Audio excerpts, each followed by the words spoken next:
इससे एक्चुअली अगर work from home मिल जाता है तो अच्छा ही है, बिकॉज पानी तो सेव हो जाता है ना ओवरऑल। पानी की वजह से वर्क फ्रॉम होम मिल रहा है, कभी सोचा नहीं था सच में। There are couple of upsides to it, even मतलब हाइब्रिड पे करे कि half of the employees are working from here and half are working from home, and alternately they can shift. Believe that work from home is something which should be done for all the employees.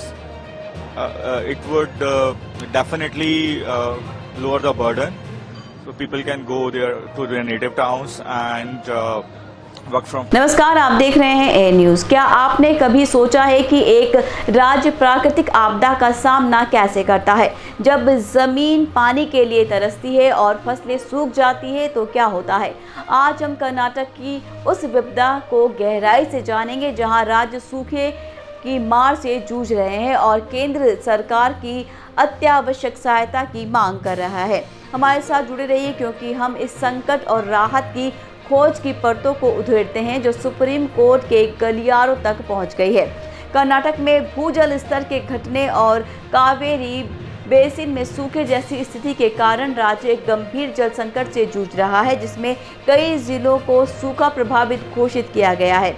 एक press conference में कर्नाटक के मुख्यमंत्री सिद्धरामैया ने कहा कि संकट के कारण राज्य ने 48 लाख हेक्टेयर से अधिक भूमि पर फसल का नुकसान उठाया है। मुख्यमंत्री ने कहा कि उन्होंने सुप्रीम कोर्ट में केंद्र के खिलाफ एक याचिका दायर की है, जिसमें राज्य में सूखे की स्थिति के लिए तत्काल राष्ट्रीय आपदा प्रक्रिया कोष यानी NDRF से धन की रिहाई की दलील दी गई है।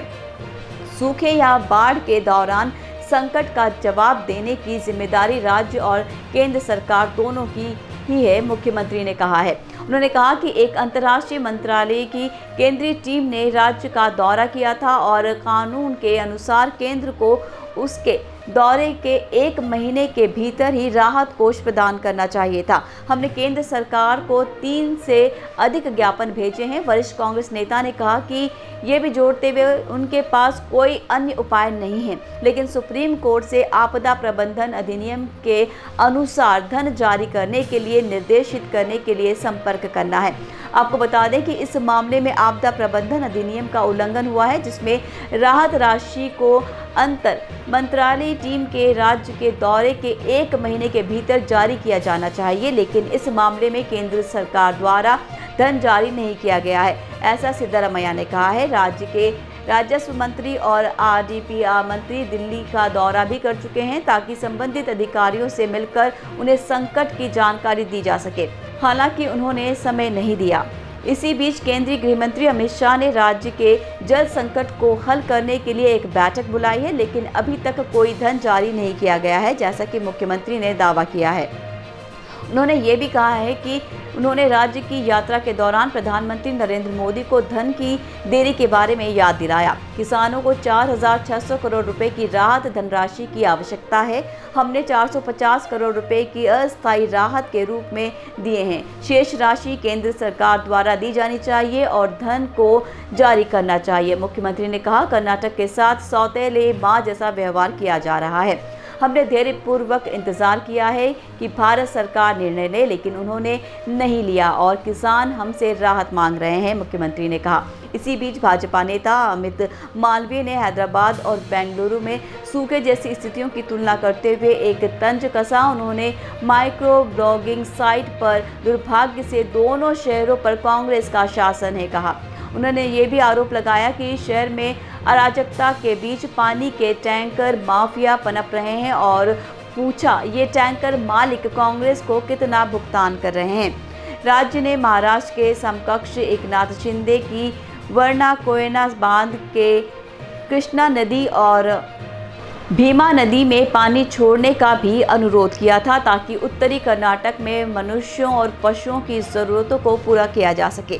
पत्र में संबंधित अधिकारियों से वर्णा कोयना जलाशय से कृष्णा नदी के लिए 2.00 TMC पानी और उज्जैनी जलाशय से भीमा नदी के लिए 1.00 TMC पानी तत्काल छोड़ने का अनुरोध किया था। ऐसे में कर्नाटक में घटित घटनाएं आपदा प्रबंधन की चुनौतियों और संहिता की जटिलताओं की एक कठोर याद दिलाती है। धन वितरण में देरी से आपदा प्रबंधन अधिनियम की प्रभावशीलता और केंद्र सरकार की जवाबदेही पर सवाल उठते हैं। कर्नाटक की स्थिति एक अलग घटना नहीं है, बल्कि ये एक बड़े सिस्टमेटिक मुद्दे का प्रतिबिंब है, जैसे कि तत्काल ध्यान और कार्रवाई की आवश्यकता की ज़रूरत है। तो इस तरह कर्नाटक का जल संकट एक अधिक प्रतिक्रियाशील और कुशल आपदा प्रबंधन प्रणाली के लिए एक स्पष्ट आह्वान है। ये समय पर हस्तक्षेप और केंद्र सरकार के समर्थन की आवश्यकता को उजागर करता है।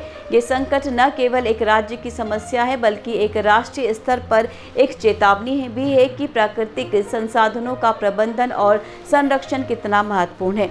इस संकट का समाधान तत्काल और समग्र नीतियों के माध्यम से होना चाहिए, जिसमें जल संरक्षण, वृक्षारोपण और सतत खेती के तरीकों को अपनाना शामिल है। आगे हमारी अगली वीडियो में हम नवीन तकनीक और नीतियों पर चर्चा करेंगे। भारत को सूखे और जल संकट से निपटने में मदद कर सकती हैं। क्या भारत अपने पारंपरिक ज्ञान और आधुनिक विज्ञान का संयोजन कर सकता है ताकि एक सतत और हरित भविष्य की ओर बढ़ सके? इस विषय में हमारी अगली वीडियो से आप इन सब तत्वों से जुड़ सकते हैं। फिलहाल आज के वीडियो में बस इतना ही। दीजिए विदा। नमस्कार।